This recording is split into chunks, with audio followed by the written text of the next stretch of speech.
कुशीनगर के कुबेरस्थान थाना में एक दिल दहला देने वाली घटना सामने आई है। शुक्रवार शाम को एक 5 वर्षीय बच्चे के साथ दुष्कर्म का मामला प्रकाश।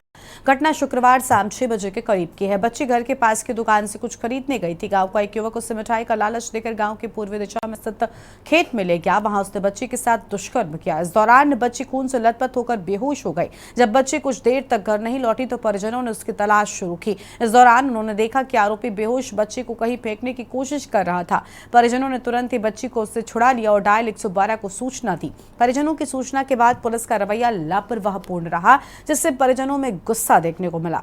बताते हैं कि काफी जद्दोजहद के बाद पुलिस ने मुकदमा दर्ज किया। पुलिस ने मासूम का इलाज कराने के बजाय खाना पूर्ति कर पुलिस चली गई।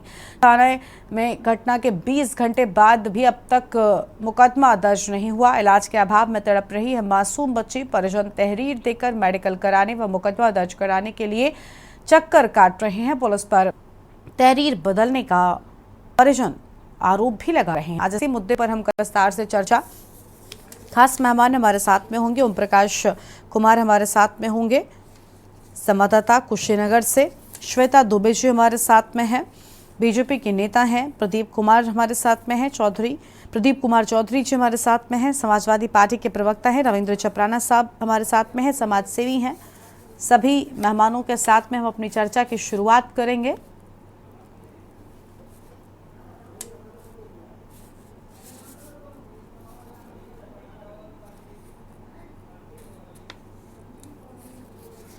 तो सभी मेहमान हमारे साथ में जुड़ रहे हैं, सभी के साथ में चर्चा की शुरुआत करेंगे। फिलहाल प्रदीप जी हमारे साथ में हैं और रविंद्र चपराना जी, बहुत स्वागत आप दोनों का। सबसे पहले प्रदीप कुमार चौधरी साहब से जानेंगे, सर जिस तरीके से मासूम बच्ची के साथ में ये घटना हुई, पुलिस का लापरवाह रवैया जो है वो देखने को मिला है, क्या कहना चाहेंगे? एक तरफ मजबूत कानून व्यवस्था के बड़े बड़े दावे और दूसरी ओर ऐसी घटनाएं अपने आप में कई सारे सवाल उन दावों पर खड़े कर रही हैं।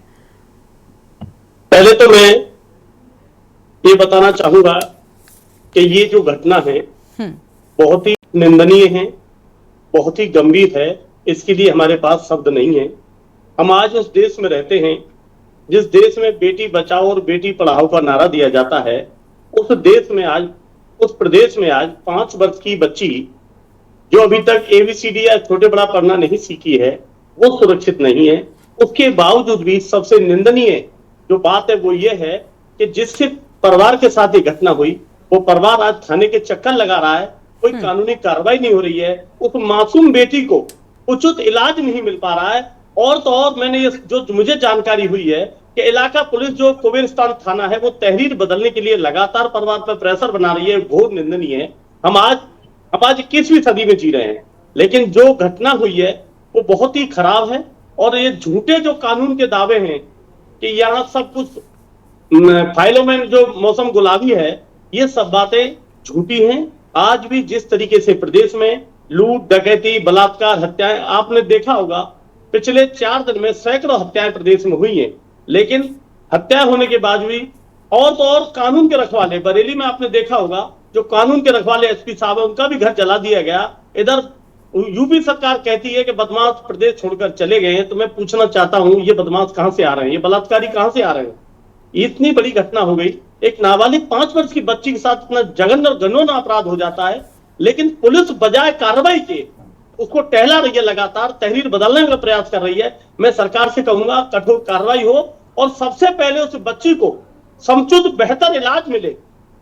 आप तो कहते हैं हमारे पास बहुत अच्छी व्यवस्था है, कहां है स्वास्थ्य मंत्री? क्यों बेटी को इलाज नहीं मिल पा रहा है? मैं योगी जी से कहूंगा पहले इलाज कराएं, कठोर कार्रवाई हो, और जो पुलिस वाले लगातार उस परिवार पर दबाव बना रहे कार्रवाई नहीं, उन पर भी कठोर कार्रवाई हो, क्योंकि ये कहीं ना कहीं साठगांठ से होता है। अब ये बताइए, इतनी बड़ी घटना हो गई, उसके बाद भी मुकदमा, सबसे पहले मुकदमा लिखना चाहिए।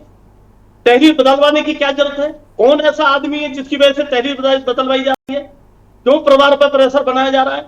इसलिए ये आंकड़े सब झूठे हैं। आज भी प्रदेश जो है आग के हवाले है। आपने देखा होगा होली में तमाम जगह होली ना खेल लोगों को गोलियां मार दी गई। अलीगढ़ में खुलेआम गोली मारी गई। हापुड़ में, मतलब ये घटनाएं बहुत जबरदस्त हैं। और आज जो हम लोग कहते हैं, एक सबसे पहले नारा दिया था बीजेपी ने, बेटी बचाओ बेटी पढ़ाओ। अरे बेटी सुरक्षित रहेगी तब पढ़ेगी ना। बेटी बचाने का नारा तो झूठा निकला। आज 5 वर्ष की बेटी सुरक्षित नहीं है, तो आप बताइए और कौन सुरक्षित रहेगा? इसीलिए इन पर कठोर कार्रवाई होनी चाहिए, खासकर उन दरोगाओं पर कार्रवाई होनी चाहिए जो सब वहां थाना स्टेशन इंचार्ज हैं। जिन्होंने कार्रवाई करने में देरी की है, और इलाज समुचित मिलना चाहिए बच्ची को, बहुत अच्छे से इलाज होना चाहिए, कठोरतम कार्रवाई होनी चाहिए। ऐसे दरिंदों की समाज में कोई जगह नहीं है, चाहे वो कितना भी बड़ा आदमी हो, कितनी बड़ी पहुंच का आदमी हो। ठीक है, लौटेंगे आपके पास में। हमारे साथ में श्वेता दुबे जी भी जुड़ चुकी हैं। स्वागत मैम आपका भी, आपके पास आएंगे। उससे पहले रविंद्र चपराना जी का रुख कर लेते हैं, समाज सेवी हैं। बहुत स्वागत आपका रविंद्र जी। रविंद्र जी, कुशीनगर में ये जो 5 वर्षीय मासूम बच्चे के साथ में दुष्कर्म की घटना है, वाकई अपने आप में कई सारे सवाल खड़े कर रही है। एक तरफ बहुत सारे दावे होते हैं प्रशासन की ओर से, सरकारों की ओर से, कि हम बेटियों की सुरक्षा के लिए, उनके सशक्तिकरण के लिए बड़ी बड़ी चीज़ें कर रहे हैं, उनकी शिक्षा के लिए न जाने कितने दावे किए जाने की बात कही जाती है। लेकिन सर, पहले तो सुरक्षित हो पाएंगी तभी शिक्षित हो पाएंगी, अपने आप में बड़ी बात है। और ये घटना कई सारे सवाल खड़े कर रही है, क्या कहना चाहेंगे आप? जी गरिमा जी, सभी पैनलिस्ट को मेरा नमस्कार, आपको भी मेरा नमस्कार। और आज बड़ी दुखद घटना जो आपने आज टीवी पे आपके चैनल के माध्यम से आ रही है, ये बहुत ही निंदनीय है। और इसका जो कार्यक्रम, ये जो आज इन्होंने 5 साल की बच्ची के साथ जो बहुत ही दुखद घटना राक्षस प्रवृत्ति के लोगों ने की है, सबसे पहली बात तो मैं ये कहना चाहता हूं कि जो ये लोग ऐसी घटना करते हैं और उनके साथ जो भी ग्राउंड पे आज आप देखिए यूपी सरकार जो बोल रही है, मैं अभी सुन रहा था हमारे एक साथी के साथ, जो पॉलिटिक्स है, मैं पॉलिटिक्स का तो काम नहीं करता हूं, मगर हाँ इतना जरूर कहता हूं कि जो ग्राउंड रिपोर्ट है, उस ग्राउंड रिपोर्ट पे आप जाके देखें, ऐसा कुछ नहीं है यूपी के अंदर। सारा सिस्टम जो खराब है, आप रिपोर्ट लिखवाने जाएं, उनके लिए कोई ऐसी आपको बैठाकर वो बात भी नहीं करते हैं और केस को दबाने की बात करते हैं। 5 साल की बच्ची के साथ इतना घोर अपराध हो गया। और वो चौकी इंचार्ज और पुलिस वाले जो अधिकारी हैं, मैं तो कहता हूं उनको सस्पेंड करना चाहिए, उनको टर्मिनेट करना चाहिए, उनको हटाना चाहिए वहां से। योगी सरकार इतने बड़े बड़े दावे कर रही है और हर गली में, हर मोहल्ले में ऐसे राक्षस बैठे हुए हैं, वो कहते हैं अपराध हमने खत्म कर दिया।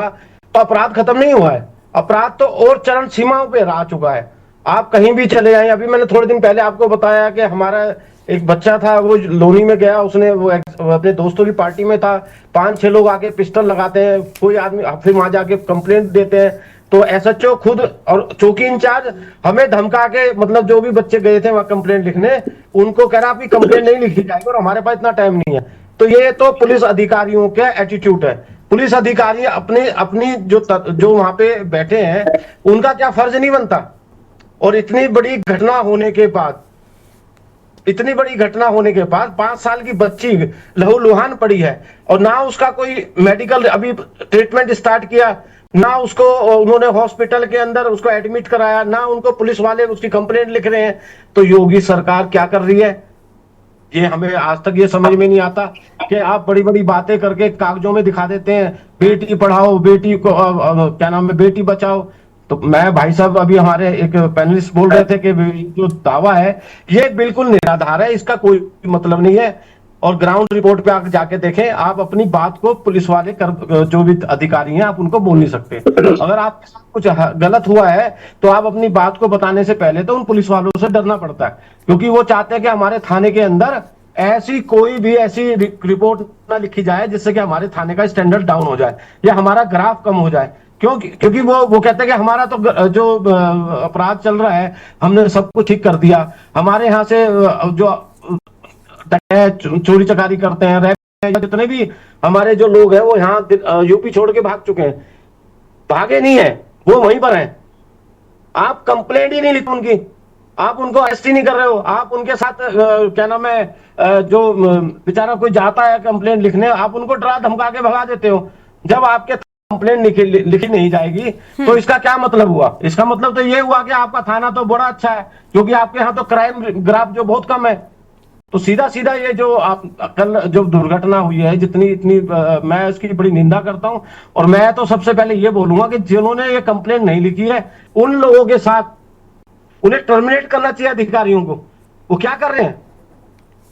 ठीक है, वो जो परिवार है वो बेचारा वहां जाके हाथ जोड़ रहा है कि मेरी बच्ची बुरा व्यवहार हो, पूरा गांव जाके वहां पे उनसे हाथ जोड़ रहा है। और वो अधिकारी इतनी अजीब भाषाओं में बात कर रहे हैं उनके साथ, उनको समझाने की कोशिश कर रहे हैं। और रेप के साथ आप क्या कहते हैं, आप बच्ची के साथ रेप हुआ, ये तो मैं कहता हूं ऑन द स्पॉट अगर हमारा कोई अधिकारी, कोई अच्छा अधिकारी है तो ऐसे को जब भी जवाब देना चाहिए, ऑन द स्पॉट उनको एनकाउंटर कर देना चाहिए। आप उन लोगों को बोल रहे हैं कि भाई चल क्या नाम है, आप घर जाइए और हम आपको बच्चे के मेडिकल भी कराएंगे और उसकी रिपोर्ट लिखी जाएगी। रिपोर्ट अभी लिखी नहीं गई है, 48 घंटे से ज्यादा हो चुके हैं।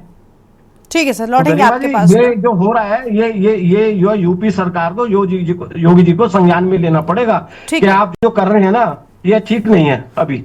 ठीक है, हमारे साथ में श्वेता दुबे जी बीजेपी की नेता हैं। बहुत स्वागत मैम आपका। श्वेता जी, क्या यही महिला सशक्तिकरण है कि माओ के साथ एक तरह होता जा रहा है और आपके थानों में रिपोर्ट तक नहीं लिखी जाती, परिजन चक्कर काट रहे हैं कि किसी तरीके से मुकदमा लिख जाए, ऐसा क्यों? ये बहुत ही दुखद घटना है। और देखिए, एक घटना से पूरे प्रश्न चिन्ह लगाना ठीक नहीं है कि एक घटना हुई तो सारा प्रशासन फेल हो, पूरी सरकार फेल हो मैम, गई। ये कोई एक ना नहीं है, इस तरीके के न जाने कितने मामले होते हैं। बात तो ये है कि दावे हवा हवाई नजर आते हैं, दल की सच्चाई आप देख लीजिए इस एक घटना माध्यम से। ऐसी एक घटना सिर्फ एक है इसमें जिस पर आज सरकार हम का चर्चा नहीं, कर रहे इसमें हैं। पुलिस वालों की जिम्मेदारी है कि उनको जब पीड़ित के पास आई थी तो उनकी रिपोर्ट लिखनी चाहिए थी और यथोचित कार्रवाई करनी चाहिए थी, जो कि पुलिस अधिकारियों के द्वारा नहीं की गई है। मामला जैसे बहुत ही कठोर कार्रवाई होनी चाहिए और बच्ची के प्रति मान लीजिए जो वैसे कर्तव्य है वो तो अलग ही, एक सामाजिक कर्तव्य, एक नैतिक कर्तव्य भी बनता है 5 साल की बच्चे के लिए, तो जो कि अधिकारियों के द्वारा नहीं किया गया। तो ये तो एक निश्चित ही बहुत ही निंदनीय घटना है और ये हमारी सरकार और उसके कार्यकलाप पर एक प्रश्न चिन्ह लगाने का काम कर रही है। लेकिन इस साथ ही हम ये तो नहीं कह सकते हैं ना कि सारे ही ऐसा कर रहे हैं। ये व्यक्ति विशेष जगह पर थाने की, वहां के पुलिस अधिकारियों की अनदेखी, अपराध के प्रति उनका जो एक वो है कि वो उसके FIR तक नहीं लिख रहे हैं, तो इसमें हम पूरे प्रदेश को तो नहीं समाहित कर सकते हैं कि ऐसा ही हो रहा है। और देखिए, समाज है, समाज पूर्ण रूप से 99.9% अपराध मुक्त हो जाए ये भी संभव नहीं है। कहीं ना कहीं कोई ना कोई ऐसे तत्व हमेशा ही विद्यमान रहते हैं, भले ही सक्रिय ना हो, निष्क्रिय हो जाए, लेकिन जहां जब उनको मौका मिलता है तो वो इस तरह की घटनाओं को अंजाम देते हैं। तो ये पुलिस वालों की, प्रशासन के साथ साथ हम सबकी भी नैतिक जिम्मेदारी है कि छोटी बच्चियों को, जैसे कि आजकल आप देखती हैं कि उनको बताएं कि गुड टच बैड टच क्या है, हम अपने आप को कैसे सेफ रख सकते हैं, ये भी एक इसका पक्ष है। मैं ये नहीं कह रही हूँ कि सरकार, बहुत अच्छी बात है आप जो बात कह रही हैं, ये बहुत अच्छी बात है कि हम अपने बच्चों को सीख किस तरीके से अपने आप को सुरक्षित रखना है। लेकिन इन मामलों में सीख मुझे लगता है बच्चों से ज्यादा बड़ों को देने की जरूरत है। नहीं लगता कि ऐसी लापरवाही क्यों की गई?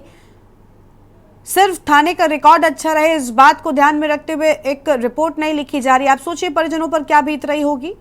5 साल की मासूम बच्ची है, इस बच्ची को क्या सिखाया जा सकता है? बच्ची को नहीं, जिसने ये घटना को अंजाम दिया है 22 वर्ष से है वो युवक भी, उसकी भी एज कोई बहुत ज्यादा नहीं है, लेकिन वो इतने ठीक है मैम, मॉरल साइंस देने सिखाने का काम पेरेंट्स करेंगे, लेकिन जब ऐसी घटनाएं हो जाएं उसके बाद जो लोग जिम्मेदार बैठे हैं उनको लेकर भी तो सख्त एक्शन होना चाहिए ना। ये एकदम होना चाहिए और ऐसे लोगों को जो इस तरह के अपराधों को अंजाम देते हैं उनको तो ऐसी सख्त सजा मिलनी चाहिए जिससे तो कि सजा वो तो तब मिलेगी जब मुकदमा लिखा जाएगा, जब कोर्ट कचहरी तक मामला पहुंचेगा। क्योंकि रिकॉर्ड अच्छा रखना है इसलिए दिखाना ही नहीं है, दर्शाना ही नहीं कि ऐसा कोई मामला हुआ। ये पुलिस अधिकारियों की नाकामी है और वो इस चीज को छुपाने का जो प्रयत्न कर रहे हैं ये ठीक नहीं है और निश्चित रूप से उनके खिलाफ कार्रवाई होगी। ठीक है मैम, उम्मीद है कि ऐसा हो। चले लौटेंगे आपके पास में। ओम प्रकाश, ठीक है, ओम प्रकाश हमारे साथ में संवाददाता कुशीनगर से जुड़ चुके हैं, उनसे पूरे मामले का एक बार अपडेट लेते हैं। ओम प्रकाश, पूरी जानकारी क्या है? क्या बच्ची के साथ जो घटना है उसको लेकर मुकदमा अब तक दर्ज किया जा सका है?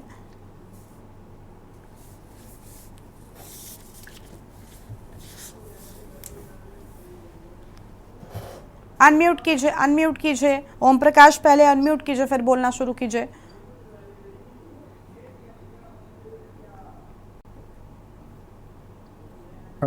कुशीनगर आनन फानन में प्रशासन ने सुबह में मुकदमा दर्ज करके बच्ची के साथ और जो पीड़िता है उसकी मुकदमा दर्ज करके प्रशासन ने अग्रिम कार्रवाई कर दी है। ओम प्रकाश, पूरे मामले में परिजन लगातार थाने के चक्कर काट रहे थे, आखिर इतनी देरी क्यों हुई? प्राथमिकी में बदलाव का भी आरोप लगाया है परिजनों ने। जी मैडम, जब कल होली के मामला था, होली में सारे लोग पुलिस प्रशासन के लोग व्यस्त थे।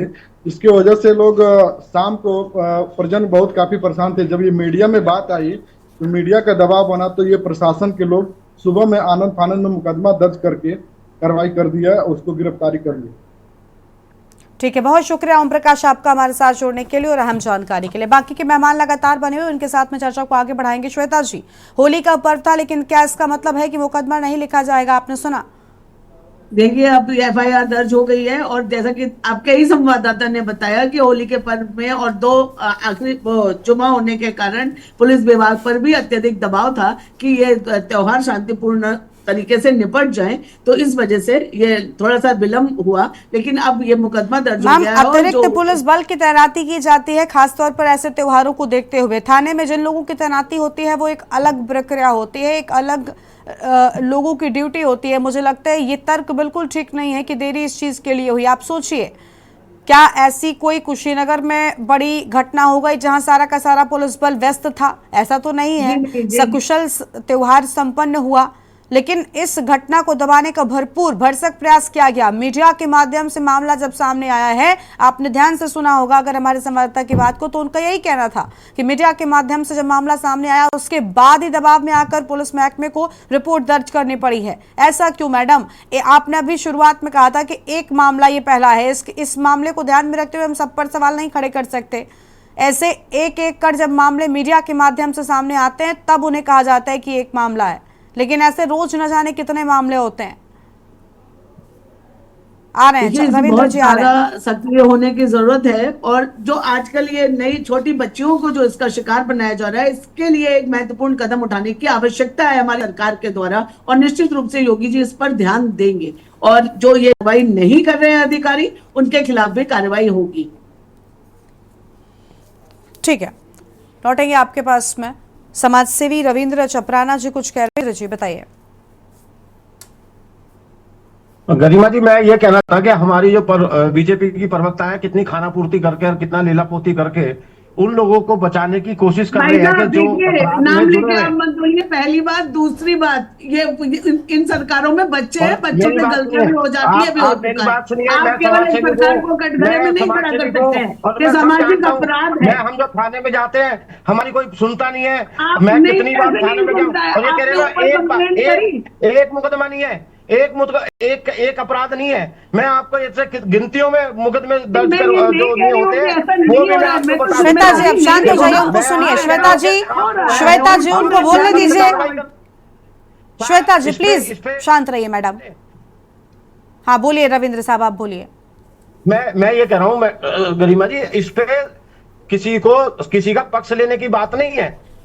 एक 5 साल की बच्ची, आप उसको क्या उसको सिखाएंगे कि भाई आप किसी के साथ ना जाए, किसी के वहां ना खड़े हो, ये ना खड़े हो। आप ये देखिए कि छोटी सी बच्ची को कोई भी बहका के ऐसी हरकत कर देता है और उसको अभी तक कोई, अभी जब आपने टीवी में दिखाया और लोगों की संज्ञान में ये जब मीडिया ने बताया कि किस तरह के ऐसे अपराध हो चुका है, जब जाके तो उसको एफआईआर दर्ज हुई है कि जो अधिकारी है उन पर कार्रवाई क्यों नहीं हुई अभी तक?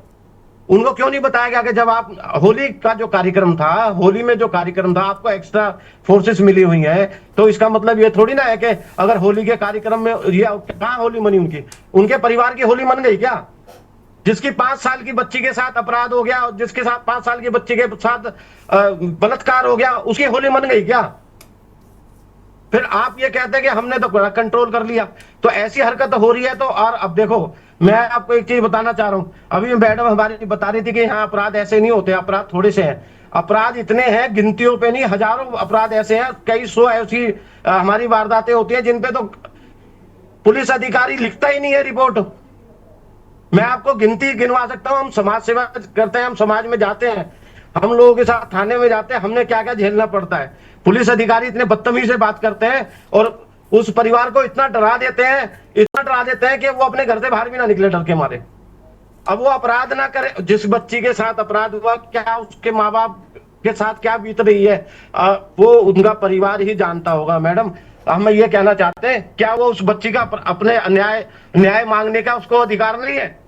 क्या वो अपनी बच्ची को मार दे, या तो वो अपनी बच्ची को जान से मार दे, छोड़ो जो हो गया खत्म करो, क्योंकि न्याय तो मिलता नहीं है। रिपोर्ट तो लिखी जानी नहीं है। और मैं ये कह रहा हूं कि यूपी के अंदर अगर इतनी बड़ी बड़ी बातें हो रही हैं, तो इसको आप जरा गंभीरता से लें। ठीक है, अपराध लौटेंगे। खत्म नहीं हुआ है। ठीक है सर, लौटेंगे आपके पास अपराध में। को दबाया जाता है, अपराध जी।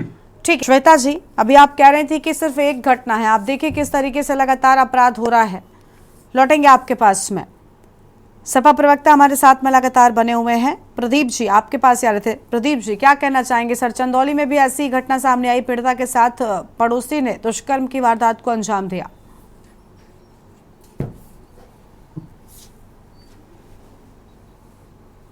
अनम्यूट कीजिए सर, अनम्यूट कीजिए पहले। आवाज आ रही है मेरी? हाँ जी बोलिए।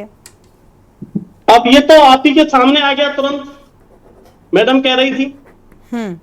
मैं तो मैडम से पूछना चाहूंगा कि आप इस चैनल बैठी हो, आप सारी बातें कह रही हैं कि पुलिस ने ये किया वो किया।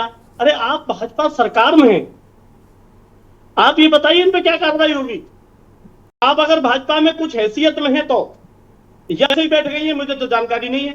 आप जिस तरीके से कह रहे हो कि पुलिस ने ऐसा किया, पुलिस ने वैसा किया, इन पर कार्रवाई क्या होगी ये बताएंगे आप मुझे श्वेता जी? जिस तरीके से क्या कार्रवाई हुई थी आपके, ये घटनाएं क्या पहली बार हुई है? सपा के काल में क्या होता था वही कार्रवाई श्वेता जी ये क्या, श्वेता जी प्लीज, श्वेता जी प्लीज शांत हो जाइए। मैडम ये कोई तर्क नहीं होता है, अपने आप को बचाने के लिए, अपनी सरकार के पक्ष में बोलने के लिए ये जो तर्क आप पेश कर रही हैं ये शोभा नहीं देता टीवी पर बैठकर बोलना। टेबल पे बैठी है मैम श्वेता जी, पहली बार आप जब सपा, अरे जनता ने हमें नकारा, आपको लेके आई जनता। जी हाँ, तो हम जनता के कराओगे। ऊपर अपेक्षाओं पे खड़े उतरेंगे ना। जनता आपको इसीलिए तो लेके आई, हमें कुछ कमियां थी, जनता आपको लेके आई। लेकिन हमने चिन्मयानंद को नहीं बचाया, हमने कुलदीप सेंगर को नहीं बचाया, हमने हाथरस में बेटियों को जिंदा नहीं जलवाया, हमने कन्नौज में बेटियों को नहीं मरवाया। ठीक है प्रदीप जी देखिए राजनीति मत कीजिए ऐसे मामलों पर, राजनीति मत कीजिए। ठीक है प्रदीप जी शांत हो जाइए। और श्वेता जी देखिए ऐसे मामलों पर मुझे लगता है ये तर्क बिल्कुल ठीक नहीं है कि आपके कार्यकाल में इतने मामले होते थे, आपको इसीलिए जनता ने पसंद किया, आपको इसीलिए जनता वोट देकर आपकी सरकार बनाई ताकि आप बेटियों के लिए जो दावे कर रही है असल में सच हो सके। ये तर्क नहीं है कि समाजवादी पार्टी के कार्यकाल में इतने मुकदमे होते थे, ऐसे मामले होते थे तो इसमें भी होंगे। क्या ये कहकर आप क्या साबित करना चाहती हैं? कितनी घटनाएं दिखाई नहीं जाती हैं। मुझे लगता है ये बिल्कुल भी शोभा नहीं देता आपको टीवी पर बैठकर बोलते हुए। चलिए उम्मीद है कि कम से कम पुलिस महकमा जो है वो एक बेहतर रवैया अपनाएगा और ऐसे मामलों में एक न्यायपूर्ण कार्रवाई करेगा, प्राथमिकी दर्ज करेगा ताकि कम से कम ऐसे मामले कोर्ट तक पहुंचे और जो आरोपी हैं उन्हें सजा मिल सके। शुक्रिया आप सभी का हमारे साथ जुड़ने के लिए और अपनी बात रखने के लिए। तो कुशीनगर में आपने देखा किस तरीके से एक 5 साल की मासूम बच्चे के साथ में इस घिनौनी वारदात को अंजाम दिया गया। वहीं चंदौली में भी एक ऐसी ही घटना सामने आई है जहां पर एक बच्चे के साथ में पड़ोसी ने दुराचार किया और पीड़ित को जान से मारने की धमकी तक डाली। हालांकि जब हालत बिगड़ी तब पीड़िता ने रो रो कर अपनी आपबीती परिजनों को सुनाई है। उम्मीद है कि पुलिस इस पूरे मामले में, इन दोनों ही मामलों में एक सख्त रवैया अपनाएगी और आरोपियों को सख्त से सख्त सजा दिलाएगी। इस बुलेटिन में इतना ही। आप देखते रहिए न्यूज़ इंडिया। नमस्कार।